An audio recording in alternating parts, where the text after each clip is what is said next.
నమస్కారం. ప్రతిధ్వనికి స్వాగతం. ఓటు ప్రజాస్వామ్యంలో గొప్ప ఆయుధం. దానిని ఉపయోగించే ప్రజలే ఈ దేశ విధాన నిర్ణేతలు.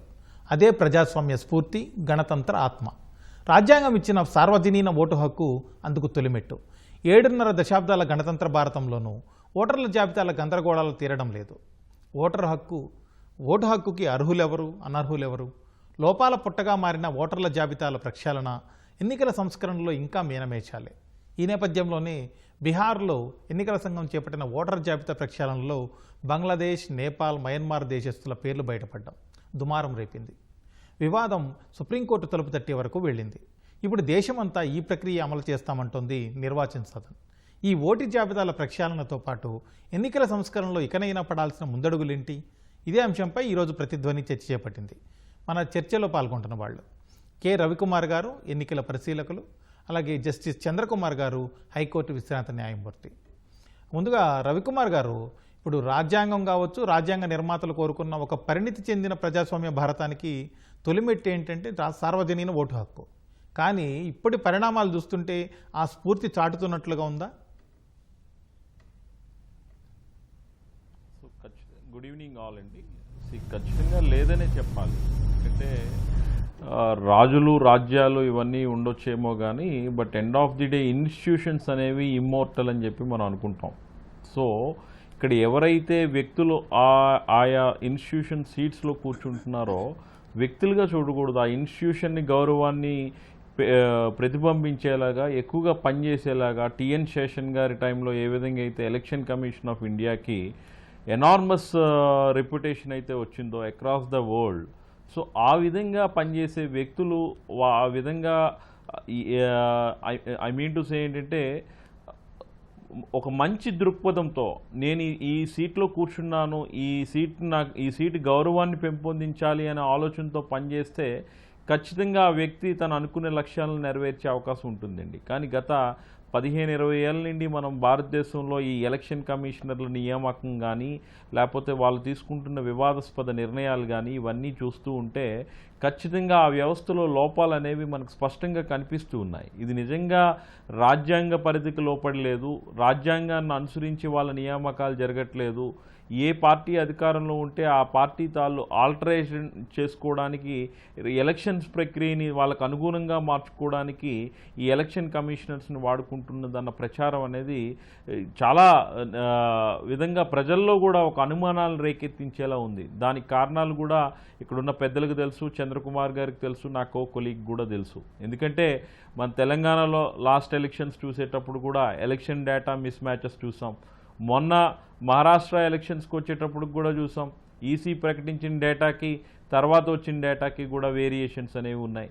అంటే సాంకేతికత విపరీతంగా పెరిగి టెక్నాలజీ సాయంతో దేన్నైనా సాధించగలం అనే భారతదేశంలో election commission of India huge resources ఉండి, ఫైనాన్షియల్ స్ట్రెంగ్స్ ఉండి, అన్నీ ఉండి కూడా, టెక్నాలజీ ఉండి కూడా ఆన్ టైంలో వాళ్ళు డెలివరీ చేయలేకపోతున్నారు అనేదంటే నిజంగా మనందరం ఆలోచించాల్సిన విషయం.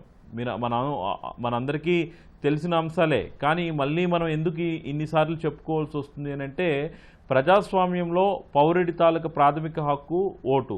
ఆ ఓటుని హరింపజేసే విధంగా ఎవరు ప్రయత్నించినా కూడా అది చాలా తప్పుగానే చూడాలి. మనకి ఎక్కడో ఎగ్జాంపుల్స్ కూడా అవసరంలా. మన ఆంధ్రప్రదేశ్లో చూస్తే మాజీ retired IAS officer Nimmagadda Ramesh Kumar గారి విషయంలో ఏం జరిగిందో మీ అందరికీ తెలిసిందే. ఆయన ఓటు హక్కు అప్లై చేసుకున్న తర్వాత మీరు లోకల్ రెసిడెంట్ కాదని చెప్పి రిజెక్ట్ చేయడం, హైకోర్ట్ ఆఫ్ ఆంధ్రప్రదేశ్ కూడా మళ్ళీ డైరెక్ట్ చేయడం కూడా గత ప్రభుత్వంలో మనం చూసాం. ఇలానే చాలా సందర్భాలు ప్రతి ఒక్కరికి కూడా కలుగుతున్నాయి. అంటే ఇది కాస్తో కోస్తో ఎడ్యుకేటెడ్ అయి ఉండి వ్యవస్థల మీద, రాజ్యాంగం మీద అవగాహన ఉండే వ్యక్తులైతే ఫైట్ చేస్తారేమో కానీ మామూలు లేమ్యాన్కి, ఒక అన్ఎడ్యుకేటెడ్ ఏ విధంగా ఇలాంటి అంశాల మీద ఫోకస్ చేయగలుగుతాడు, తన ఓటు హక్కుని తను రక్షించుకోగలుగుతాడు అనేది చాలా పెద్ద క్వశ్చన్ మార్క్. ఈరోజు ఇండియన్ డెమోక్రసీ ప్రపంచంలోనే అత్యంత పటిష్టంగా ఎలక్షన్లు నిర్వహించే ఎలక్షన్ వ్యవస్థ అన్నీ ఉన్న మనం ఎందుకు ఫెయిల్ అవుతున్నాం అనేది ప్రభుత్వాలు ఆలోచించాలి. ఎందుకంటే ప్రజలు అల్టిమేట్గా వాళ్ళు చేసే మంచి చెడుల మీదే ఓటేస్తారు తప్ప వీళ్ళు చేసే ప్రలోభాల మీద కాదు కదా.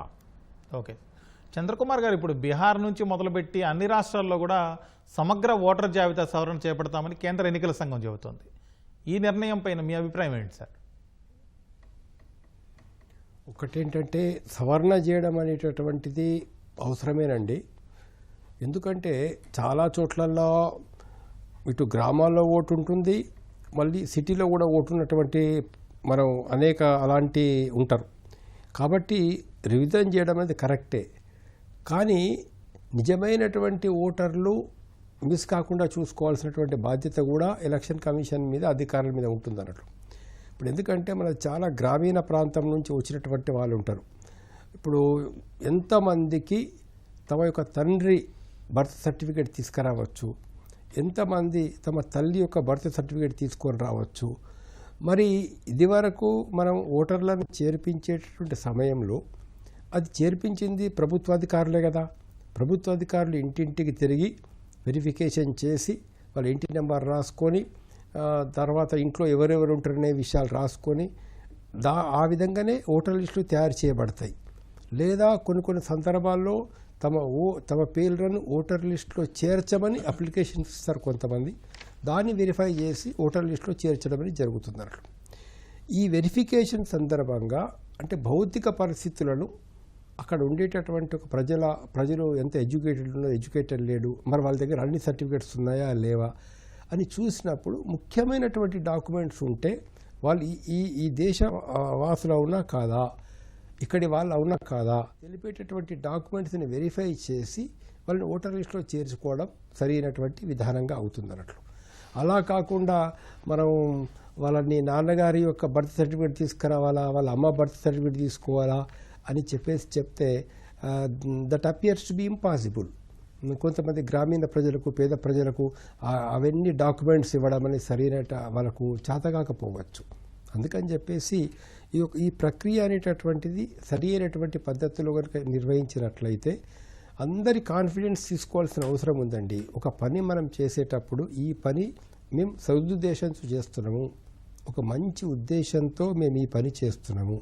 ఈ పనిలో ప్రొసీజర్ మనం అడాప్ట్ చేసేటప్పుడు procedure should be applicable to everybody. అందరికీ ఒకే ప్రొసీజర్ అమల్లో ఉంటుంది. దీనికి అబ్జెక్షన్స్ మీరు చెప్పవచ్చు అని అన్ని పార్టీల ప్రతినిధులను కలుసుకొని మాట్లాడి డిస్కస్ చేసి ఎలక్షన్ కమిషన్ ఈ ప్రాసెస్ను ప్రారంభించాల్సినటువంటి అవసరం ఉండేనట్లు. ఇప్పుడు తీరా ఎన్నికల షెడ్యూల్ అక్టోబర్లో ఉన్నప్పుడు మరి ఇవాళ మనం జూలై లోపల ఉన్నాం, జూలై మధ్యలోకి వచ్చేసినాం. ఇప్పుడు మీరు ఓటర్స్ రివిజన్ చేద్దామని బీహార్లో అంటున్నారంటే మరి ఇంతకాలం ఏం చేసినట్లు ఎలక్షన్ కమిషన్? ఎలక్షన్ కమిషన్ నిర్ణయాలు అనేటటువంటిది స్వతంత్రంగా ఉండాలి. ఇందాక మన మిత్రులు చెప్పినట్లు టిఎన్ శేషన్ గారి సమయంలో ఒక ఎలక్షన్ కమిషన్కు ప్రతిష్ట వచ్చింది.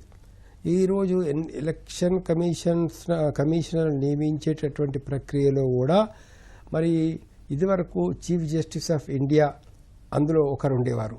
ఈరోజు చీఫ్ జస్టిస్ ఆఫ్ ఇండియా లేరు.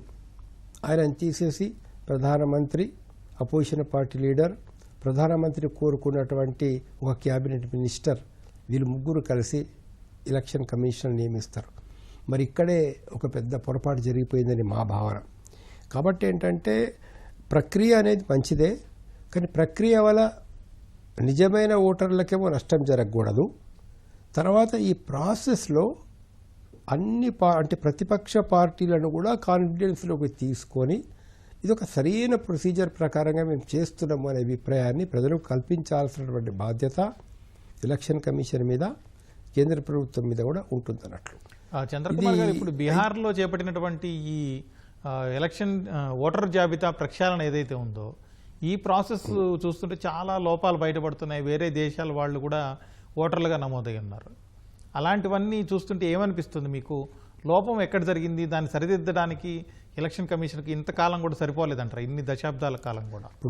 ఇప్పుడు మన టోటల్ ఎలక్షన్ ప్రాసెస్లోనే మొదటి నుంచి కూడా సరైన పద్ధతులు లేవండి. ఒకప్పుడు ఎవరెవరైతే ఓటు వేయడానికి రాలేదో సాయంత్రం పూట కనుక్కొని అనేక మంది యువకులు, అనేక మంది వాళ్ళందరూ లైన్లో నిలబడి రాని వాళ్ళ పేరు మీద ఓట్లేసి వచ్చేవారు. దీన్ని నివారించడం కోసం ఖచ్చితంగా ఐడి కార్డ్స్ ఉండాలనేటువంటి నిబంధన వచ్చింది. ఈ ఐడి కార్డుల వల్ల కొంత దొంగ ఓట్లు తగ్గినటువంటి మాట వాస్తవమే, కానీ అన్ని చోట్ల కొనసాగడం లేదు. కొన్ని కాన్స్టిట్యుయెన్సీస్లలో ఈవినింగ్ 5 తర్వాత వందలాది మంది పోలింగ్ బూత్లోకి వచ్చేసి ఓట్లు వేసినట్లు రికార్డ్స్ వస్తున్నాయి. మరి కొన్ని చోట్ల కంప్లైంట్ బెదిరించి భయపెట్టి ఓటర్స్ కాని వాళ్ళు కూడా 5 PM తర్వాత వచ్చి ఓట్లు వేస్తున్నారనేటువంటి ఆరోపణలు ఉన్నాయి. మరొక ఆరోపణ, మరి ఎలక్షన్స్ ఓటర్స్ లిస్ట్ రివిజన్ చేసేటప్పుడు ఒకే కాన్స్టిట్యుయెన్సీ నుంచి 8,000 ఓట్లు తీసేసినారని, మళ్ళీ ఒక 5,000-6,000 ఓట్లు కలిపారని, ఇలాంటి అన్ని ఆరోపణలు వస్తున్నాయి. నేను చెప్పేది ఏంటంటే, నేను చెప్పదలుచుకున్న విషయం ఏంటంటే, ఎలక్షన్ కమిషన్ను ప్రజలు అనుమానించేటటువంటి దిశగా ఉండకూడదు. అలా ఉంటే ప్రజాస్వామ్యం ప్రమాదంలో పడుతుంది. కాబట్టి ఎలక్షన్ కమిషన్ మీద ఒక గురుతరమైన బాధ్యత ఉంది. తను చేసేటటువంటి ప్రాసెస్ ఓకే సార్, ఇది ప్రజాస్వామ్య పద్ధతిలో డెమోక్రటిక్ వేలో చేస్తున్నాము అనేటువంటి నమ్మకాన్ని ఇటు ప్రజలకు అటు ప్రతిపక్షాలకు కూడా కల్పించాల్సిన బాధ్యత ఎలక్షన్ కమిషన్ మీద ఉంటుంది అన్నట్లు. ఇప్పుడు మీరు చెప్పినట్లు ఏదో మైనమార్ నుంచి వచ్చిన వాళ్ళు, బంగ్లాదేశ్కి వెళ్ళి వచ్చిన వాళ్ళు, మిగతా ఇతర దేశస్తులు, ఈ మధ్యన నుంచి వచ్చినటువంటి వాళ్ళని ఎలిమినేట్ చేయాలనేటువంటి ప్రాసెస్ అంటే కరెక్ట్ ప్రొసీజర్ ప్రకారం మీరు చేయండి, ఇబ్బంది ఏమి ఉండదు అందులో. కానీ ఎప్పటి నుంచో ఇక్కడ ఉంటున్న వాళ్ళు, ఆధార్ కార్డు ఉన్న వాళ్ళు, రేషన్ కార్డు ఉన్నటువంటి వాళ్ళు, ఎలక్ట్రిసిటీ బిల్స్ ఉన్న వాళ్ళు, హౌస్ ట్యాక్స్ కట్టినటువంటి వాళ్ళు, మరి ప్రైమరీ ప్రూఫ్స్ అన్నీ వాళ్ళ దగ్గర ఉన్నప్పుడు మరి వాళ్ళని కూడా మీ తండ్రి నుంచి తీసుకురండి బర్త్ సర్టిఫికెట్, మీ తల్లి నుంచి బర్త్ సర్టిఫికెట్ తీసుకురంటే ఎలా సాధ్యమవుతుంది? కాబట్టి సుప్రీంకోర్టు చెప్పినట్లు ఆధార్ కార్డు ఆధారంగా ఏదో ఒక 2 డాక్యుమెంట్స్ పెట్టి వీటి ఆధారంగా మేము చేస్తున్నామని చెప్పడం ఎలక్షన్ కమిషన్కు సమంజసంగా ఉంటుంది.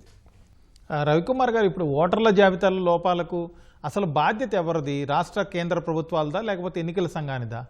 ఎందుకు సరిదిద్దలేకపోతున్నారు ఈ సమస్యని? సార్, ఇక్కడ ఒక్క విషయం మనందరం గమనించాలి. ఎలక్షన్ కమిషన్ ఆఫ్ ఇండియాకి ప్రత్యేకంగా ఆయా రాష్ట్రాల్లో వాళ్ళ తాలూకా రిసోర్సెస్ ఏమీ ఉండవండి.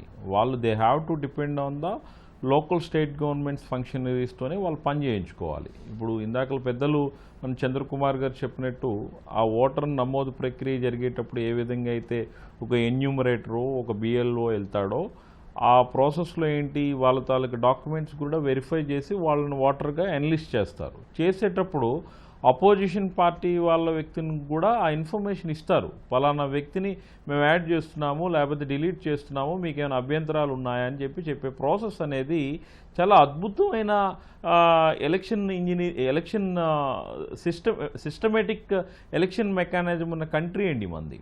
బట్ ఎందుకు ఈ లోపాలు జరుగుతున్నాయి అని అంటే, ఇందాకలు మనం అనుకున్నట్టే ఒక 20 ఏళ్ళ 30 ఏళ్ళ నుండి ఏమవుతుందంటే ఎలక్షన్ కమిషన్ ఆఫ్ ఇండియా తన గ్లోరీని లూజ్ అవుతూ వస్తుంది.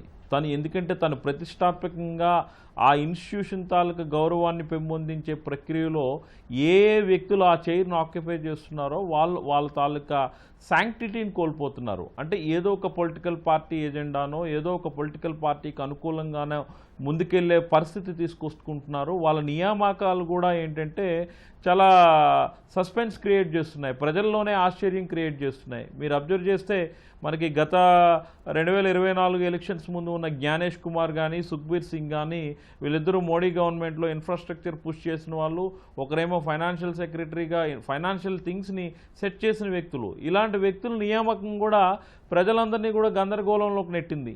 సో నేనేమంటానంటే ఎలక్షన్ కమిషన్ ఆఫ్ ఇండియా అనేది ఒక ఇండిపెండెంట్ వ్యవస్థ.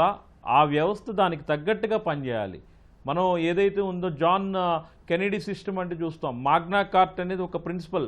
బ్రిటిష్ అందరూ కూడా ఏంటంటే అప్పుడున్న జాన్ని ఏదైతే ఈ యుద్ధాల్లో ఫెయిల్ అవుతుండేటప్పుడు కింగ్ కూడా, రాజు కూడా ఈ షుడ్ బి అబైడెడ్ టు లా అనేది వాళ్ళు చెప్పడం జరిగిందో దాన్ని ఒక ఫ్రేమ్వర్క్గా డిజైన్ చేసుకొని ఆ డాక్యుమెంట్ని వాళ్ళు సీల్ చేసుకొని ఫంక్షనింగ్ చేయడం జరిగింది. అంటే రాజు ప్రపంచానికి పరిపాలించడానికే కానీ వాళ్ళకి కూడా సెట్ ఆఫ్ రూల్స్ ఉంటాయన్న విధానం అనేది మనం మర్చిపోతూ ఉన్నాం. ఈరోజు డెమోక్రసీ అపహాస్యం పాలయ్యే పరిస్థితి తీసుకురావడానికి కారణం కూడా కొన్ని ఉదాహరణలు ఉన్నాయి. ఇందాకలు కూడా నేను ఉదాహరించా. ఏంటి, ఇంత పెద్ద మెకానిజం ఉండి, ఇన్ఫ్రాస్ట్రక్చర్ ఉండి, టెక్నాలజీ ఉండి, మానవ వనరులు ఉండి, ఫైనాన్స్ ఉండి, అన్నీ ఉండి కూడా ఎలక్షన్ కమిషన్ ఆఫ్ ఇండియా గత దపదపాలుగా చూస్తే ఆ డేటాని పబ్లిష్ చేయడంలో కానీ, కాన్స్టిట్యున్సీ వైజ్ ఇచ్చే రిపోర్ట్స్ విషయంలో కానీ, పర్సంటేజ్ ఆఫ్ ఓట్ని పోలయ్యే డేకి ప్రచురించడంలో కానీ ఘోరంగా విఫలమైందని చెప్పడానికి కొన్ని ఎగ్జాంపుల్స్ మన కళ్ళ ముందునే ఉన్నాయి. తెలంగాణలో జరిగింది, మొన్న జరిగిన మహారాష్ట్రలో జరిగింది, ఢిల్లీ ఎలక్షన్స్లో కూడా జరిగింది. అసలు ఇంత పెద్ద ప్రజాస్వామ్యంలో ఎంత ఓకే, మీరు ఈ వివరాలన్నీ ఇంతకుముందు కూడా చెప్పారు. ఓకే, అయితే ఇప్పుడు మీరు చెప్పినట్టుగా గత 2024 ఎన్నికల ముందు ఉన్నటువంటి అధికారులు మోదీ గవర్నమెంట్లో పనిచేశారు, వాళ్ళనే నియమించారన్నారు. అలాంటి వాళ్ళు కాకుండా ఇంకెవరిని నియమిస్తే బాగుంటుందంటారు? ఆ సెలక్షన్ ప్రాసెస్ ఏ విధంగా ఉండాలి ఎలక్షన్ కమిషన్కి సంబంధించి? సార్ అదే సార్, ఇందాకలు కూడా మన సెలక్షన్ ప్రాసెస్ అనేది చాలా బ్యూటిఫుల్గా ఉండేది. Supreme court of India chief justice ఒక ప్యానెల్ మెంబర్గా ఉండి ఒక ఫంక్షనరీని ఎవరిని నియమించాలి, ఎలా నియమించాలి అనేది ఒక ప్యానెల్ సెలక్షన్ అనేది ఒక అద్భుతంగా జరిగేది. ఈరోజు చూస్తే మన supreme court of India chief justice ప్యానెల్లో లేరు. గతంలో కూడా టిఎన్ శేషన్ గారు వచ్చినప్పుడు కూడా పివి నరసింహారావు 3 మెంబర్స్కి ఎగ్జిక్యూటివ్ పవర్స్ని కాంకర్ చేస్తూ ఆయన ఒక ఇది పాస్ చేస్తే ఎంత బ్యూటిఫుల్ సిస్టమ్ అంటే ఇండియన్ డెమోక్రసీ. ముగ్గురులో కూడా ఏ ఒక్కరిని కూడా చీఫ్ ఎలక్షన్ కమిషనర్ని డిస్పోజ్ చేసే అధికారం వాళ్ళు ఎవరికి ఇవ్వాల. ఎందుకంటే ఆ రోజు మైనారిటీ గవర్నమెంట్ ఉంది, అభిశంసన పెట్టాలి, మేజర్ పార్లమెంటేరియన్స్ తాలూకు సపోర్ట్ ఉంటే కానీ మనం చీఫ్ ఎలక్షన్ కమిషనర్స్ని రిమూవ్ చేసే అధికారం మనకు లేదు. అలాంటి గౌరవప్రదమైన వ్యవస్థలో మనం ఉన్నాము. ఇంతకన్నా అద్భుతమైన ఎలక్షన్లు నిర్వహించామండి ఒక్క 1970లో తప్ప. ఓకే, ఇప్పుడు రాజకీయ పరిశోధకులు దేవేందర్ పోల గారు మనతో జాయిన్ అయ్యారు. దేవేంద్ర గారు, ఇప్పుడు ఒక్క ఓటుతోటే నేతల తలరాతలు పూర్తిగా మారిపోతుంటాయి, అలాగే ప్రజలు పెట్టుకున్న నమ్మకాలు కూడా తలకిందులు అవుతుంటాయి. అది తెలిసి కూడా ఇన్ని దశాబ్దాలుగా ఓటర్ల జాబితాలో ఎందుకు లోటుపాట్లను సరిదిద్దలేకపోతున్నారంటారు? ముందుగా అందరికీ నమస్కారం అండి. నిజమే అండి, మనకు ఎప్పటి నుంచినో కూడా ఈ సమస్య ఉంది. ఇప్పుడు మనం మాట్లాడుకుంటున్న కాంటెక్స్ట్ లో బీహార్ లో 2003 తర్వాత మనకు రివిజన్ జరగలేదు కాబట్టి ఇప్పుడు చేస్తున్నాం అని చెప్తున్నాం. ముఖ్యంగా మనము వేరే కంట్రీల యొక్క సిస్టమ్ ని ఇందాక పెద్దలు ప్రస్తావించారు, నేను కూడా ఆ విషయం చెప్పదలుచుకున్నాను. మీరు అడిగిన క్వశ్చన్ బట్టి ఒక్క ఓటుకి మనం ఇచ్చే విలువని బట్టే మన డెమోక్రసీ యొక్క వాల్యూస్ అన్నవి తెలుస్తాయండి. మనకి ఇప్పుడు ఆస్ట్రేలియా, జర్మనీలో 18 ఏళ్ళు నిండిన వెంటనే ఆటోమేటిక్ గా నేషనల్ రిపోజిటరీ నుంచి రికార్డ్స్ తీసుకొని ఆటోమేటిక్ గా ఓటర్ రిజిస్ట్రేషన్ అన్నది జరిగిపోతుంది. వెరాజ్ మన ఇండియాలో ఏంటి అంటే ఇదర్ మనం ఓటర్ వాలంటీర్ గా వెళ్ళి రిజిస్ట్రేషన్ చేసుకోవాలి, లేదా ఎప్పుడైనా election commission of India drives జరుగుతున్నప్పుడు అప్పుడన్నా పాజిబుల్. అలా కాకుండా ఒక సెంట్రల్ రిపోజిటరీ ఉండి ఆటోమేటిక్ అడిషన్స్ అలాగే డిలీషన్స్, ఎప్పుడైతే ఈ డెత్స్ కానీ పర్మనెంట్ మైగ్రేషన్స్ కానీ జరుగుతాయో అలాంటప్పుడు సిస్టమ్ అన్నది సింగిల్ రిపోజిటరీ ఉండి ఆటోమేటిక్ గా జరిగి దాన్ని తర్వాత వెరిఫై చేసి వ్యాలిడేట్ చేసే సిస్టమ్ ని కానీ ఎస్టాబ్లిష్ చేయగలిగితే ఇటువంటి ప్రాబ్లమ్స్ ఉండేవి కావు. అటువంటి సిస్టమ్ రావడానికి మన దగ్గర ఉన్న ఇన్ఫ్రాస్ట్రక్చర్ ఒకప్పుడు సహకరించలేకపోయింది. కానీ ఇప్పుడున్న పరిస్థితుల్లో, ఇప్పుడున్న డేటా యుగంలో భారతదేశానికి ఖచ్చితంగా ఆ సత్తా ఉంది. ఈసీ తొందరలోనే అటువంటి చర్యలు కూడా తీసుకోవాలి. ఓకే సార్, చంద్రకుమార్ గారు, ఇప్పుడు నిజానికి ఓటర్ల జాబితాతో సవరణ ప్రక్రియ విషయం సంబంధించి ఇప్పుడు పెద్ద చర్చ జరుగుతుంది దేశవ్యాప్తంగా. కాకపోతే దాన్ని ఓటర్ల జాబితాని ఆధార్తో అనుసంధానించాలి అని చెప్పి ఎలక్షన్ కమిషన్ ప్రయత్నించింది. కాకపోతే సుప్రీంకోర్టు తీర్పుతో ఆగిపోయింది ఆ ప్రాసెస్. అలాంటి పరిస్థితుల్లో స్వచ్ఛమైన ఓటర్ల జాబితా తయారు కావాలంటే ఉన్న మార్గాలు ఏంటి అసలు? ఇప్పుడు ఒకటండి, ఏదన్నా కానీ మనం ఓటర్ను గుర్తించాలంటే అతని దగ్గర ఉన్నటువంటి డాక్యుమెంట్స్, ఆధార్ కార్డు కావచ్చు, బ్యాంక్ అకౌంట్ కావచ్చు, అదే ఎలక్ట్రిసిటీ బిల్స్ కావచ్చు, ఇలాంటి ఒక హౌస్ ట్యాక్స్ రిసీట్స్ కావచ్చు, అంటే ఫిజికల్ వెరిఫికేషన్ చేసిన తర్వాత ఆయన ఓటర్ అవునా కాదా అనేది ఖచ్చితంగా ఒక ప్రూఫ్, అంటే ప్రభుత్వం ఇచ్చినటువంటి డాక్యుమెంట్స్ను ప్రూఫ్గా తీసుకొని ఆయన ఓటర్ అవునా కాదా అనేది నిర్ణయం చేయాల్సిన అవసరం ఉంది. ఈ ప్రాసెస్ ఎటువంటి అనుమానాలకు దారితీయకుండా సరియైన పద్ధతి లోపల, అంటే అందరికీ విశ్వాసం కలిగించేటటువంటి విధంగా నిర్వహించాల్సినటువంటి బాధ్యత ఎలక్షన్ కమిషన్ మీద ఉంది. అయితే మన వాళ్ళు చెప్పినట్లు టోటల్ ప్రాసెస్లోనే విపరీతమైన అవినీతి పెరిగిపోయిందండి. నిన్నగాక మొన్న జరిగినటువంటి ఎమ్మెల్సీ ఎలక్షన్స్లలో వార్తలు వింటే కళ్ళు తిరిగిపోతాయి. పెద్ద పెద్ద అంటే ఎంఏ పిహెచ్డి చేసినటువంటి టీచర్సు, బీఈడి ఎంఈడి చేసినటువంటి టీచర్స్ కూడా ఎమ్మెల్సీ ఎలక్షన్స్లో 5,000 తీసుకొని 6,000 తీసుకొని ఓట్లు వేసినారంటే మరి దేశం ఎటుపోతున్నది అర్థం చేసుకోండి. ఇవాళ ఈ ముఖ్యమైన పార్టీలు కూడా, మేజర్ పొలిటికల్ పార్టీలు కూడా ఎవరికి టికెట్స్ ఇస్తున్నాయంటే ఎవరైతే కోట్ల కొద్ది రూపాయల డబ్బులు ఖర్చు పెట్టగలరో అలాంటి వ్యక్తులకు టికెట్లు ఇవ్వడం వల్ల వాళ్ళు విపరీతమైన డబ్బులు ఖర్చు పెడతా ఉన్నారు. మద్యము కాలువలో ప్రవహిస్తోంది ఇప్పుడు మునుగోడు లాంటి చోట ఇదివరకు మనం చూసినప్పుడు. మరి దీన్ని ఫస్ట్ దీన్ని కూడా election commission it is an offence under peoples representation act ప్రకారం కూడా మద్యం ఇవ్వడం కానీ డబ్బులు ఇవ్వడం కానీ ఒక అఫెన్స్. అదేవిధంగా ఇండియన్ పీనల్ కోడ్ ఇప్పుడు చట్ట ప్రకారం కూడా ఇది నేరం. మరి నేను ఒక ప్రశ్న అడుగుతున్నాను, ఎన్ని కేసులు మీరు రిజిస్టర్ చేశారు, ఎంతమందిని అరెస్ట్ చేశారు, ఎక్కడ మీరు ప్రివెంట్ చేయడానికి ప్రయత్నం చేశారు? ఇక్కడ first election commission number 1 fail అయిపోతున్నది మన భారతదేశం లోపల. ఎప్పటి వరకైతే మీరు మద్యాన్ని డబ్బును ఆపలేరో అంతవరకు ఎలక్షన్ ఫ్రీ అండ్ ఫెయిర్గా జరిగిందని చెప్పేసి భారత ప్రజలం ఎలా అనుకోగలం చెప్పండి. చంద్రకుమార్ గారు, ఓకే మీరు చెబుతున్నారు డబ్బులు మద్యం పంపిణీ విపరీతంగా విచ్చలవిడిగా తయారైందని చెప్పి. గతంలో తెలంగాణలో హుజురాబాద్ ఉప ఎన్నికలు జరిగినప్పుడు చూసాం, కొన్ని గ్రామాలకు సంబంధించిన ప్రజలు ఓటర్లు రోడ్ల మీదకి వచ్చి ధర్నాలు చేశారు, మా గ్రామాల్లో డబ్బులు పంచలేదు పక్క గ్రామాల్లో పంచారు అని చెప్పి. అలాంటి పరిస్థితులు కూడా మనం చూసాం. దీన్ని ఎలా అర్థం చేసుకోవాలి? అంటే ఒకటి విషయం ఏంటంటే ఇటువైపు అటువైపు రెండు రోడ్లు ప్రధాన ప్రత్యర్థులు కోటాను కోట్లు కలిగిన వాళ్ళు ఉంటే సామాన్య ప్రజలకు తెలిసిందంటే అయ్యా ఈయన 10 కోట్లు ఖర్చు పెడతాడు, మళ్ళీ గెలిచిన తర్వాత 100 కోట్లు సంపాదిస్తాడు, ఇతడైనా అంతే చేస్తాడు, మరో వ్యక్తి అయినా అంతే చేస్తాడు. ఇద్దరు అలాంటి వాళ్ళే రాబిన్ హుడ్లు నిలబడ్డప్పుడు ప్రజలు డిమాండ్ చేయడంలో అంటే మోరల్గా కరెక్ట్ కాకపోవచ్చు కానీ చట్టరీత్యా కూడా కరెక్ట్ కాకపోవచ్చు కానీ వ్యవహారంలో కనుక ఆలోచించి చూస్తే మరి నాకేం పెద్ద తప్పు అనిపించలేదు. ఎందుకంటే ఇటువైపు నిల్చున్న వాళ్ళు ఈ ఎలక్షన్లో గెలిచిన తర్వాత ఏం చేస్తారో ప్రజలకు అనుభవపూర్వకంగా తెలుసు. అటువైపు నిల్చున్న వాళ్ళు 10 కోట్లు 20 కోట్లు ఖర్చు పెట్టి మళ్ళీ ఎలక్షన్లో గెలిచిన తర్వాత వాళ్ళు ఏం చేస్తారో అందరికీ తెలుసు. కాబట్టి ఒక ఎటువంటి పరిస్థితిలో మనం ఉన్నామంటే ఎవరిని తప్పుపట్టేటటువంటి పరిస్థితి లేదండి. మొత్తం వ్యవహారము మొత్తం వ్యవస్థను మార్చాల్సిన అవసరం ఉంది. అది మార్చాలంటే టిఎన్ శేషన్ లాంటి ఒక గట్టి వ్యక్తులు ఎలక్షన్ కమిషన్లకు వచ్చినప్పుడు, ప్రతి రాష్ట్ర ఎలక్షన్ కమిషన్ కూడా పోలీసు అధికారులు కూడా అంత స్ట్రిక్ట్గా ఉన్నప్పుడు ఈ మద్యాన్ని డబ్బును పంపకాలని మీరు ఆపగలిగితే 70% 80% ప్రాసెస్ ప్రాపర్గా జరుగుతుందండి.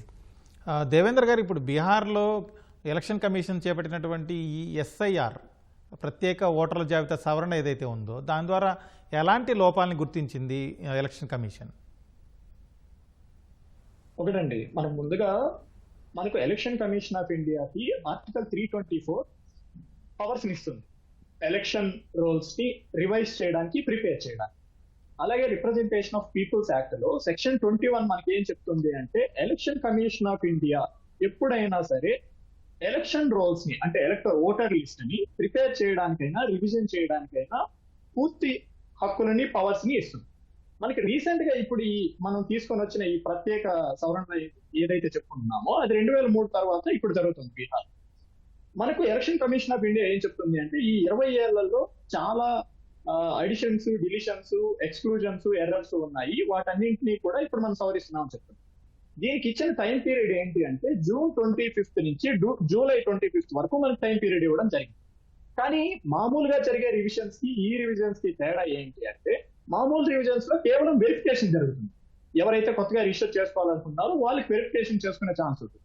బట్ ఇక్కడ ఏంటి అంటే పైగా 2003లో చేసిన మనకి ఏదైతే ఎస్ఐఆర్ ఉందో దానికి ఇప్పటికి తేడా ఏంటి అంటే ఇప్పుడు మనకు వెరిఫికేషన్ అంటే ఎవరైతే 2003 జనవరి తర్వాత ఓటర్లుగా రిజిస్టర్ చేసుకొని ఓటు వేసింటారు అంటే 4-5 టైమ్స్ ఓటు వేసుకున్న వాళ్ళు కూడా తిరిగి మేము ఓటు వేయడానికి ఈ దేశ సిటిజన్స్ గా వాళ్ళు కొన్ని డాక్యుమెంట్స్ ఇవ్వాలి.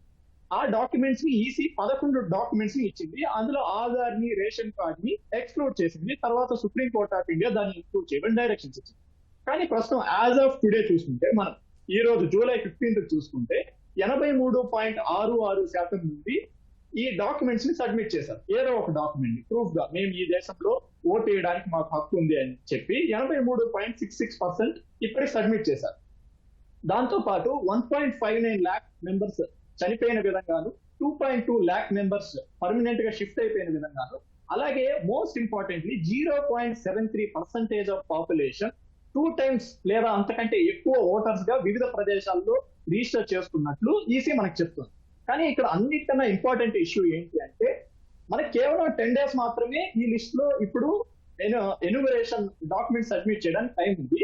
ఇప్పటికి కూడా 11.82%, అంటే దాదాపు 93.94 లక్షల మంది ఇప్పటికి కూడా ఈ డాక్యుమెంట్స్ సబ్మిట్ చేయాలి. ఇక్కడ వస్తున్న కీలకమైన క్వశ్చన్ ఏంటి అంటే ఖచ్చితంగా ఈ ఎర్రర్స్ ని ఈసీ మార్చాల్సిన, దీన్ని నిర్దిష్టంగా తయారు చేయాల్సిన, ఒక స్పష్టమైన ఓటర్ లిస్ట్ ని తయారు చేయాల్సిన బాధ్యత ఉంది. కానీ బీహార్ లో నవంబర్ లో ఎలక్షన్స్ పెట్టుకొని కేవలం 1 రోజులు ఇచ్చి ఇంతమంది యొక్క లిస్ట్ ని ఉన్నట్టుగా ఇప్పుడు రివిజన్ చేయడానికి ఇంత తక్కువ టైం ని ఎందుకు ఇచ్చింది అన్నది మొదటి ప్రశ్న. ఇంకొక రెండో ముఖ్యమైన ప్రశ్న ఏంటి అంటే మైగ్రెంట్ లేబర్స్ యొక్క పరిస్థితులు ఏంటి? ఈ 30 రోజుల్లో వాళ్ళు మళ్ళీ రాష్ట్రానికి వచ్చి ఈ డాక్యుమెంట్స్ రెడీ చేసుకొని సబ్మిట్ చేసే పరిస్థితి ఉండదు. అలా అని ఈసీఐ వాళ్ళ దగ్గరికి వెళ్ళే పరిస్థితి ఉండదు. సో బీహార్ మైగ్రెంట్స్ వర్కర్స్ లో సప్లైలో one of the largest migrant suppliers. So అటువంటి పరిస్థితుల్లో ఈ మైగ్రెంట్ లేబర్స్ యొక్క ఓట్లు లేకపోతే వాటికి ఎటువంటి చర్యలు తీసుకుంటున్నాం అన్న దానిపైన కూడా ఈసీ ఖచ్చితంగా వెంటనే స్పందించి దానికి తగినందుగా కొన్ని ఆదేశాలు ఇవ్వాల్సిన అవసరం అయితే ఉంది. దేవేంద్ర గారు, అలాగే ఈ ఓటర్ల జాబితాతో పాటు ఇతరత్ర ఎలక్షన్ కమిషన్ చేపట్టాల్సిన సంస్కరణలు ఏంటి, ఎలాంటి అవసరం ఉంది ఈ విషయంలో? మనకు ఎలక్షన్ కమిషన్ ఆఫ్ ఇండియా ఇందాక రవికుమార్ గారు చెప్పినట్లు కూడా one of the strongest and finest election commission of India.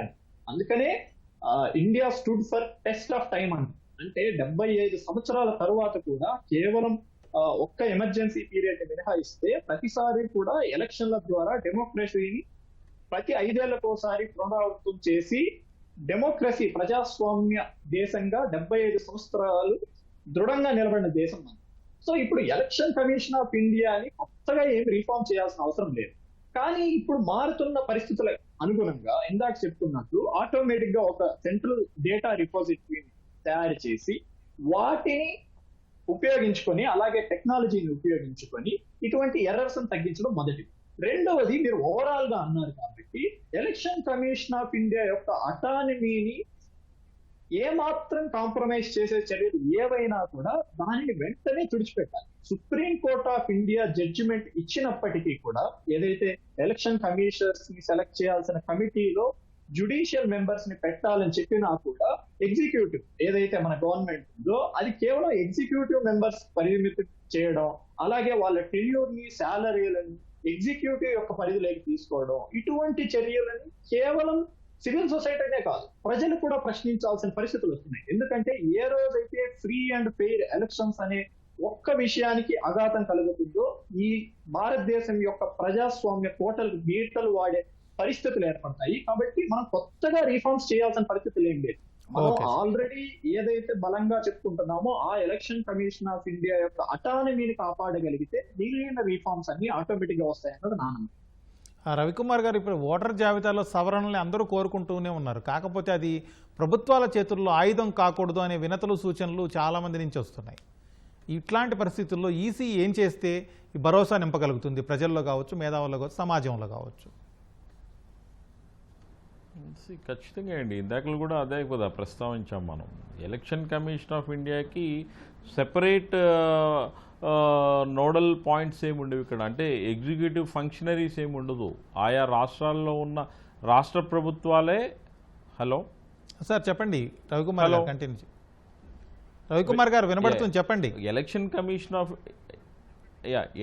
Commission of India ఆయా రాష్ట్ర ప్రభుత్వాల అధికారులు వాళ్ళ తాలూకా రిసోర్సెస్ మీదే డిపెండ్ అయ్యి ఫంక్షన్ చేయాలి తప్ప వాళ్ళకంటూ సెపరేట్ బాడీ ఏమి ఉండదు. ప్రతి స్టేట్కి ఎలక్షన్ కమిషన్ ఉంటుంది. ఆ state election commission again state election ఎంప్లాయీస్తోనే పని చేపిస్తుంది. సో వాళ్ళకంటూ ఒక సెపరేట్ మ్యాన్ రిసోర్సెస్ ఉండకపోవడం వల్ల కొంత ఇబ్బందికరమైన వాతావరణం అయితే ఉంటుంది. ఎందుకంటే మనం 150 crores పాపులేషన్, ఇంత పెద్ద డేటాని మనం హ్యాండిల్ చేయాలి అని అంటే ఇదేమీ చిన్న విషయం ఏమీ కాదు. బట్ ఏదైతే సవరణలు ఇవన్నీ జరుగుతూ ఉన్నాయో, ఇప్పుడు ఇప్పుడు ఇందాక సోదరులు చెప్పినట్టుగా గత 4-5 సార్లు బీహార్లో ఎలక్షన్ ఓటు హక్కును ఉపయోగించుకున్న వ్యక్తి ఈరోజు సడన్గా వచ్చి నెల రోజుల టైంలోనే తన తాలూకా డాక్యుమెంట్స్ని సబ్మిట్ చేయాలి అని అంటే ఆ మెకానిజం కూడా state government of Bihar provide చేయగలగాలి. వాళ్ళు ఇమీడియట్లీగా క్యాస్ట్ సర్టిఫికేటా, లేకపోతే ఆధారా, లేకపోతే ఇంకేదైనా రెలవెంట్ డాక్యుమెంట్ ఏదైతే ఎలక్షన్ కమిషన్ ఆఫ్ ఇండియా సూచించిందో వాళ్ళకి సబ్మిట్ చేయమని, ఆ డాక్యుమెంట్ని స్పీడీ ప్రాసెస్లో వాళ్ళకి డెలివరీ చేసే మెకానిజంని కూడా ఆయా డిస్ట్రిక్ట్ పాయింట్స్లో కానీ ఆయా విలేజెస్ పాయింట్స్లో కానీ క్రియేట్ చేస్తే ఎవరైతే ఓటర్ జాబితా నుండి తొలగించబడుతున్నారో వాళ్ళు సబ్మిట్ చేయడానికి వాళ్ళకి టైం దొరుకుతుంది. సో అది లేకన్నా మనం ఎలాంటి ప్రత్యామ్నాయ ఏర్పాట్లు చేయకన్నా సడన్గా ఒక పాలసీని తీసుకొచ్చి 4 ఏసీ గదుల్లో కూర్చొని తీసుకునే నిర్ణయం అనేది ప్రజల్లోకి తీసుకెళ్లాలంటే అంత ఈజీ ఏం కాదండి. అది దానికి తగ్గట్టుగా మెకానిజం ఉండాలి, అవేర్నెస్ ఉండాలి, అన్నీ ఉండాలి. ఓకే. చంద్రకుమార్ గారు, ఇప్పుడు ఎలక్షన్స్ సంబంధించి భారతదేశంలో మరొక ముఖ్యమైన ప్రతిపాదన ఏంటంటే జమిలీ ఎన్నికలు. ఇంత పెద్ద దేశంలో జమిలీ ఎన్నికలు నిర్వహించడం సాధ్యమేనా? దీనికి సంబంధించి సరైన కసరత్తు జరిగిందంటారా? మీ పరిశీలన ఏంటి సార్ దీనికి సంబంధించి? ఒకటేంటి, అది చాలా సందర్భాల్లో ప్రాక్టికేబుల్ కాకపోవచ్చు. ఎందుకంటే ఇప్పుడు మన దగ్గర ఒకసారి ఎన్నికలు జరిగిన తర్వాత కూడా అనేక సందర్భాల్లో అనేక కారణాలు చూపించి ఆ రాష్ట్ర ప్రభుత్వం రద్దు చేయడం జరిగింది, అసెంబ్లీలను రద్దు చేయడం జరిగింది. మళ్ళీ కొత్తగా ఎలక్షన్స్ పెట్టాల్సిన పరిస్థితి కేరళలో వచ్చింది, బెంగాల్లో వచ్చింది. చాలా చోట్ల చాలా రాష్ట్రాల్లో ప్రభుత్వాలను అర్ధంతరంగా రద్దు చేసి మళ్ళీ ఎలక్షన్స్ నిర్వహించాల్సిన పరిస్థితి ఏర్పడింది అన్నట్లు. అలాంటప్పుడు ఒక సంవత్సరం తర్వాతను అసెంబ్లీని రద్దు చేసి అక్కడ ఎలక్షన్స్ మరి జరపకుండా ఆపాలా? ఎంతకాలం ఆపాలి? మరి అక్కడ మళ్ళీ ఎలక్షన్స్ జరిపితే అప్పుడు జమిలీ ఎలక్షన్స్ ఎలా సాధ్యమవుతాయి? కాబట్టి కేంద్ర ప్రభుత్వం ఏదైతే ఉందో తన అధికారాల్ని రాష్ట్ర అసెంబ్లీని రద్దు చేసి అధికారాన్ని ఉపయోగించకంటే మొదలు విచక్షణ జ్ఞానంతో చేయాల్సిన అవసరం ఉండే. ఇలాంటి కొన్ని చిక్కులు ఉన్నాయి మనకు. ఇలాంటి చిక్కులున్న సందర్భంగా జమిలీ ఎన్నికలు ఇంకొక సమస్య కూడా ఉత్పన్నమవుతుంది అన్నట్లు. ఏంటంటే ప్రధానంగా ఒక రాష్ట్రానికి జరుగుతున్నటువంటి ఎన్నికల్లో ఓట్లు వేసేటప్పుడు ప్రజలు ఆ రాష్ట్ర సమస్యల్ని, అక్కడ ఉండేటువంటి స్థానిక సమస్యల్ని ప్రధానంగా దృష్టిలో పెట్టుకొని ఓట్లు వేస్తారు. అదే కేంద్రానికి జరిగేటువంటి ఎన్నికల లోపల దేశం మొత్తాన్ని దృష్టిలో పెట్టుకొని జాతీయ పార్టీలలో ఏ పార్టీ మెరుగైన పార్టీ అని ఆలోచించి ఓట్లు వేయడం అనేది జరుగుతున్నట్లు. ఇవన్నీ కారణాల దృష్ట్యా దీన్ని మరింతగా విస్తృతంగా చర్చించాల్సిన అవసరం ఉంది. మరి ప్రాక్టికేబుల్ కాకపోవచ్చు అని చెప్పేసి నేను భావిస్తున్నాను. దేవేంద్ర గారు, ఇప్పుడు చాలా లోపాలు ఉన్నాయని మనం మాట్లాడుకుంటున్నాం. అయినా కూడా చాలా దేశాలతో పోల్చితే భారతదేశానికి సంబంధించిన ఎలక్షన్ వ్యవస్థ చాలా పటిష్టంగా ఉంది, మెరుగ్గా ఉంది అని అందరూ చెబుతున్నమాట. దీనిని మరింత సమర్థవంతంగా మార్చేందుకు తీసుకోవాల్సిన జాగ్రత్తలు ఏంటి, రావాల్సిన సంస్కరణలు ఏంటి?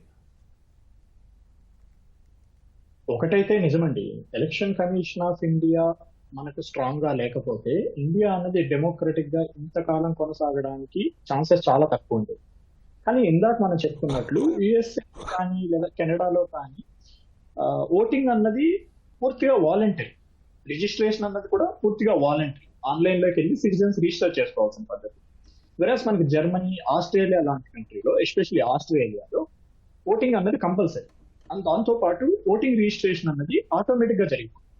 ఫర్ ఎగ్జాంపుల్ మనకు data repository, national data resource bank ఏదైతే ఉంటుందో దాని నుంచి చాలా ఫాస్ట్ గా వెళ్ళిపోతుంది. బికాస్ మనకు నేషనల్ వైడ్ గా ఉన్న ఒకే ఒక్క ఐడెంటిఫల్ డేటా రిపాజిటరీ ఏంటి అంటే Aadhaar data. But election commission of India ఈ కేసులో, మన బీహార్ కేసులో చూస్తున్నప్పుడు ఆధార్ కాకుండా వేరే డాక్యుమెంట్స్ ని 11 డాక్యుమెంట్స్ లిస్ట్ చెప్పింది. ఆధార్, రేషన్ కార్డు కాకుండా సబ్మిట్ చేయమని చెప్పింది.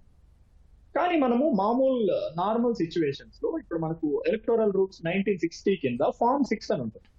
ఫార్మ్ 6 లో ఓటర్ గా మీరు రిజిస్టర్ చేసుకోవాలి. ఒక 18 ఇయర్స్ నిండిన వ్యక్తి ఓటర్ గా రిజిస్టర్ చేసుకోవాలి అంటే కంపల్సరీగా ఆధార్ ఇవ్వాలి. It is compulsory. ఆధార్ ఉంటే ఖచ్చితంగా ఆధార్ ఇస్తే మాత్రమే కొత్త ఓటర్ గా రిజిస్టర్ అవుతుంది. సో అది ఎలక్షన్ కమిషన్ ఆఫ్ ఇండియా రూల్సే చెప్పింది. కానీ ఇప్పుడు రివిజన్ రూల్స్కి వచ్చేటప్పటికి ఆధార్ ని మేము వ్యాలిడేట్ చేయము అని చెప్తాం. సో ఎందుకు రీజన్? ఇది మొదటి. రెండవది, ఇప్పుడు మనకు ఒక పర్టికులర్ పీరియడ్ ఆఫ్ టైం తర్వాత ఎలక్టోరల్ రూల్స్ ని ఇంటెన్సివ్ గా రివిజన్ చేయాలి అన్న ఒక టైం ఫ్రేమ్ అన్నది లేదు. Election commission of India 20 years తర్వాత చేస్తుంది, వెరస్ ఢిల్లీ సిచ్యువేషన్ లో 15 years తర్వాత చేసింది. సో ఒక పర్టికులర్ టైం పీరియడ్ అన్నది లేదు. థర్డ్, మనకు ఇప్పుడు నెక్స్ట్ ఎలక్షన్ సీజన్స్ చూసుకుంటే బీహార్ ఎలక్షన్స్ ఉన్నాయి ఈ ఇయర్, ఆ తర్వాత తమిళనాడు, ఆ తర్వాత వెస్ట్ బెంగాల్, ఆ తర్వాత కేరళ ఉంది. సో కొంచెం డీప్ గా అర్థం చేసుకున్నట్లయితే నాన్ బీజేపీ స్టేట్స్ రూలింగ్ లో ఉన్న స్టేట్స్ ఇవి. సో ఇటువంటి పరిస్థితుల్లో ఇప్పుడు మన సుప్రీంకోర్టు జడ్జిమెంట్ రాగానే ఇది కేవలం ఈ రివిజన్ అన్నది బీహార్ కి పరిమితం కాదు, మిగిలిన రాష్ట్రాల్లో కూడా చేస్తామని చెప్పారు. Jan 1, 2026 ని డేట్ గా నోటిఫై కూడా చేయడం జరిగింది. సో ఎందుకని నాన్ బీజేపీ రాష్ట్రాలు పరిపాలిస్తున్న ఎలక్షన్స్ వస్తున్నప్పుడు, ఏ రాష్ట్రాల్లో అయితే ఉన్నాయో అందులో ఎలక్షన్స్ వస్తున్నప్పుడు మాత్రమే దీన్ని ఇంత ఫాస్ట్ గా చేస్తున్నారు అన్నది కూడా ఇంకో క్వశ్చన్. సో ఎన్ఆర్సీని బ్యాక్ డోర్ లో తీసుకొని వస్తున్నారు అని బీహార్ లో అపోజిషన్ ఫోర్సెస్ ఆల్రెడీ అక్యూజ్ చేస్తారు. సో ఓవరాల్ గా మీరు అడిగిన దాన్ని బట్టి చూసుకుంటే ఎలక్షన్ కమిషన్ ఆఫ్ ఇండియాని పార్టీలు పవర్ లో ఉన్నప్పుడు తమ బెనిఫిట్స్ కోసం యూజ్ చేసుకుంటున్నాయా అన్నది మొదట మనం గమనించాల్సిన క్వశ్చన్. ఈ క్వశ్చన్ ఎందుకు వస్తుంది? ఎలక్షన్ కమిషన్ ఆఫ్ ఇండియాకి ఏదైతే అటానమీ ఉందో దాన్ని జియోపాలిటైజ్ చేస్తూ, అది అపాయింట్మెంట్స్ లో కావచ్చు, ఇందాక పెద్దలు రవికుమార్ గారు చెప్పినట్లు ప్రత్యేకమైన దళం లేకపోవడం వల్ల కావచ్చు, లేదా మరేదైనా ప్రొసీజరల్ రీజన్స్ వలన కావచ్చు.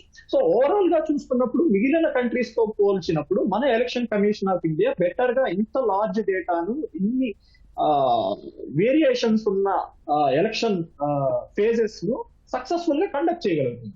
కానీ ఈ పరిస్థితుల్లో ప్రజలకి ఏదైతే ఎలక్షన్ సిస్టమ్ పైన, free and fair electoral system పైన ఉన్న నమ్మకాన్ని, అటానమీని కాంప్రమైజ్ చేసే విధంగా వస్తున్న ఈ చర్యల్ని వెంటనే జుడిషియల్ పద్ధతుల్లోనూ, civil rights and more importantly ప్రజల యొక్క చైతన్యాన్ని తీసుకురావడం ద్వారా అటానమీని కాపాడు. రవికుమార్ గారు, ఇప్పుడు దేశంలో పారదర్శకంగా ఎన్నికలు జరగాలంటే మీ అంచనా ప్రకారం, మీ అభిప్రాయం ప్రకారం ఎలాంటి సంస్కరణలు తీసుకొస్తే బాగుంటుందంటారు? సార్, కొత్తగా సంస్కరణలు ఏమీ తీసుకురావాల్సిన అవసరం ఏం లేదు. ఏదైతే model code of conduct MCC rules ఉంటాయో, ఎలక్షన్ కమిషన్ ఆఫ్ ఇండియా ఆయా రాష్ట్రాల్లో ఎలక్షన్ నిర్వహించేటప్పుడు ఆ కోడ్ ఆఫ్ కండక్ట్ని పటిష్టంగా అమలు చేస్తే చాలు. ఇప్పుడు ఎగ్జాంపుల్, మద్యం పంచడం కానీ, ఎలక్షన్లో డబ్బులు పంచడం కానీ తప్పు అంటాము. Election commission of India absorbs వాళ్ళు తీసే వీడియోస్లో అన్నింటిలో కూడా మద్యం పంపిణీ, డబ్బు పంపిణీ అన్నీ జరుగుతూనే ఉంటాయి.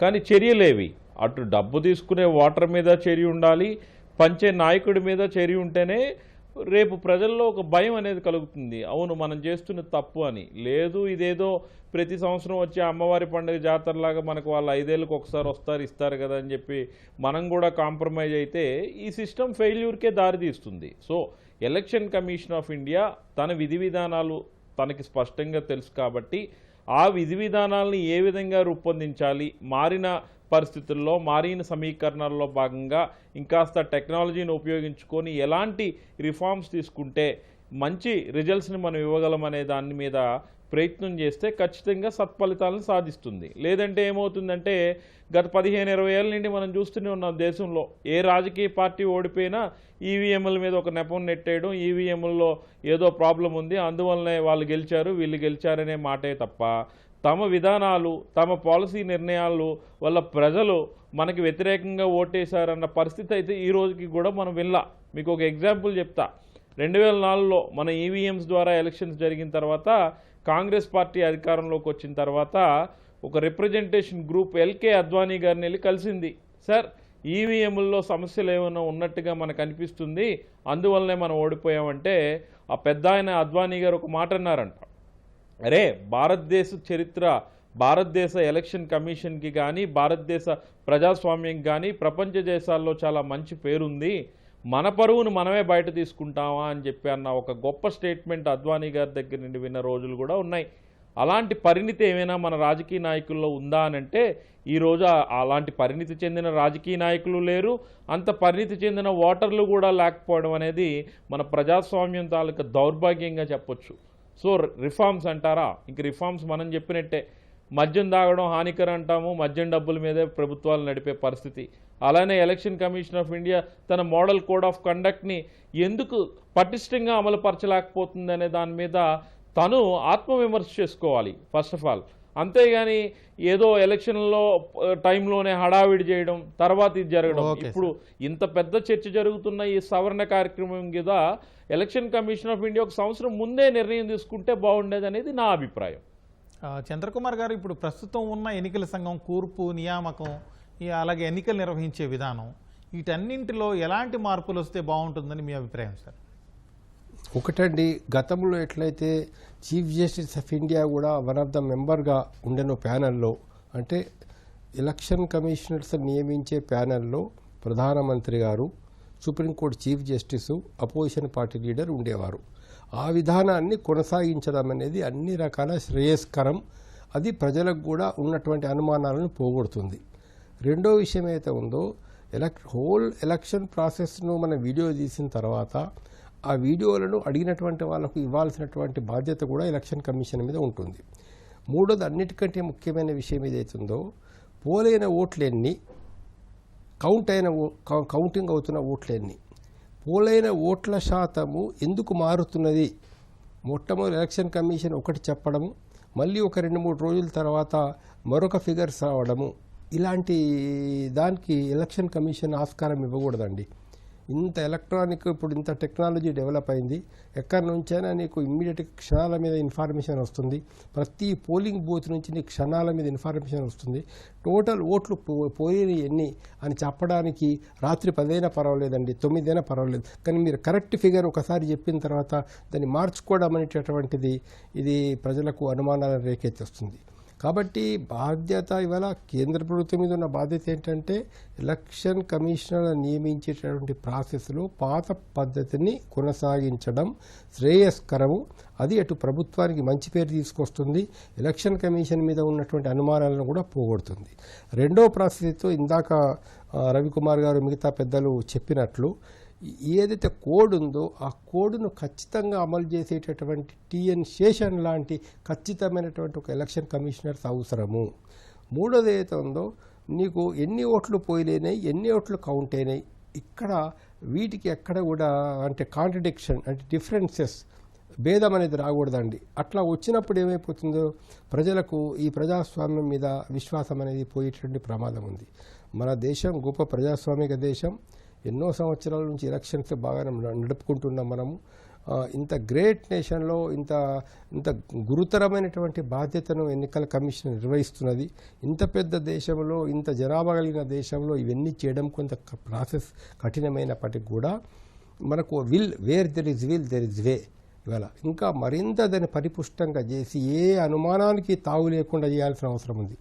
ఓటర్స్ రివిజన్ చేసేటప్పుడు కూడా ఒక జాతి వాళ్ళను, ఒక కులం వాళ్ళను పెద్ద ఎత్తున తీసేశారు, ఒక ప్రాంతం వారిని పెద్ద ఎత్తున తీసేశారు, ఒక ప్రాంతం వారిని కలిపారు, లేదా హిందువులను తీసేశారు ముస్లింలను కలిపారు, లేదా ముస్లింలను తీసేశారు హిందువులను కలిపారు. ఇలాంటి ఆరోపణలు కనుక భవిష్యత్తులో వచ్చినట్లయితే అది చాలా ప్రమాదకరమైన పరిస్థితికి దారితీస్తుంది. వాటికి ఎన్నికల కమిషన్ ఆస్కారం ఇవ్వకూడదని నేను భావిస్తున్నాను. దేవేందర్ గారు, ఇప్పుడు చంద్రకుమార్ గారు కానీ లేకపోతే రవికుమార్ గారు కానీ మీరు కానీ అందరూ ఏకాభిప్రాయంగా చెబుతుంది ఏంటంటే, ఎలక్షన్ కమిషన్లో ఇప్పుడు కమిషనర్ల నియామకం ఏదైతే పద్ధతి ఉందో అది మారాలి, పూర్వం ఉన్న పరిస్థితుల్లోకి వస్తే బాగుంటుంది అంటున్నారు. పూర్వం ఉన్నదానికి ఇప్పటికీ ఏంటి తేడా? అప్పుడు ఏ విధంగా అధికారులను ఎంపిక చేసేవాళ్ళు, కమిషనర్లని, చీఫ్ కమిషనర్ని, ఇప్పుడున్న లోపాలేంటి? నాకు పెద్దగా మార్పులు ఏం రాలేదండి. నిజానికి చెప్పుకోవాలి అంటే మనకు పూర్వం ఉన్న పద్ధతి కానీ ఇప్పుడున్న పద్ధతి కానీ ఎంపిక స్థాయిలో మనకు పారదర్శకత అన్నది తగ్గుతుంది.